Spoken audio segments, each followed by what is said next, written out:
આજે આપણે મલાઈવાળી અને એકદમ ઘાટી એવી ખીર બનાવવાના છીએ। આ ખીર ખાવામાં ખૂબ જ સરસ લાગે છે।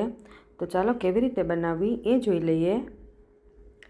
એના માટે એક પેનમાં 500 ml મેં દૂધ લઈ લીધું છે। એ દૂધને આપણે ગેસ પર ગરમ થવા મૂકી દેવાનું છે। દૂધ ગરમ થાય એટલે 1/4 કપ બાસમતી રાઈસ લીધા હતા અને તેને મેં અડધી કલાક પહેલાં પલાળી દીધા હતા। તો એ આપણે હવે દૂધમાં એડ કરી દઈશું। રાઈસને આપણે બાફેલા પણ એડ કરી શકીએ છીએ, પણ હું અહીંયા દૂધમાં જ ચોળવવાની છું એટલે મેં પલાળીને એડ કર્યા છે।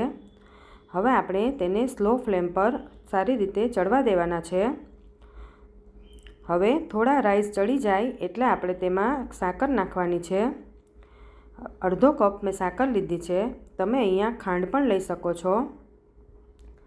પછી આપણે સ્લો ફ્લેમ પર જ ગેસ રાખવાનો છે અને સાકરને ઓગળવા દેવાની છે।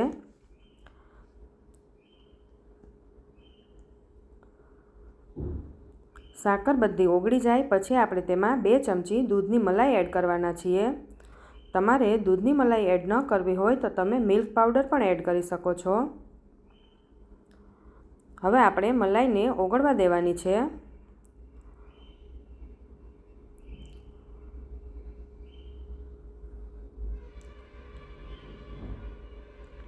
દૂધને તમે જેટલું સ્લો ફ્લેમ પર ઉકાળશો તેટલી જ આપણી ખીર ઘાટી થશે। થોડી થોડી વારે આપણે તેને મિક્સ કરતું રહેવાનું છે।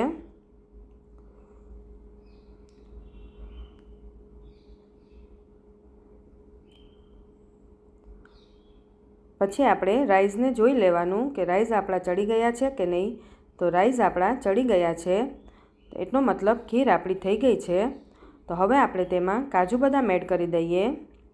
ડ્રાયફ્રૂટ્સ તમે તમારા પસંદ પ્રમાણે વધારે ઓછા એડ કરી શકો છો। થોડું એવું કેસર એડ કરી દેવાનું, થોડો એલચીનો પાવડર એડ કરી દઈએ। હવે જાયફળને આપણે થોડું એવું જ નાખવાનું છે। પછી આપણે બધું સારી રીતે મિક્સ કરી દેવાનું છે। ખીર આપણી થઈ ગઈ છે। હવે આપણે ખીરને એકદમ ઠંડી થવા દેવાની છે। ઠંડી થાય પછી આપણે તેને એક બાઉલમાં સર્વ કરી દઈએ।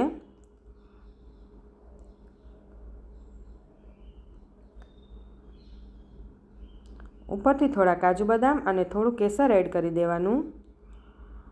તો તૈયાર છે આપણી રાઈસ ખીર। આ ખીર પૂરી સાથે ખાવામાં ખૂબ જ સરસ લાગે છે। તમે પણ ઘરે જરૂરથી ટ્રાય કરજો। જો તમને મારો વિડીયો ગમ્યો હોય તો લાઈક, શેર અને સબસ્ક્રાઈબ કરવાનું ના ભૂલતા।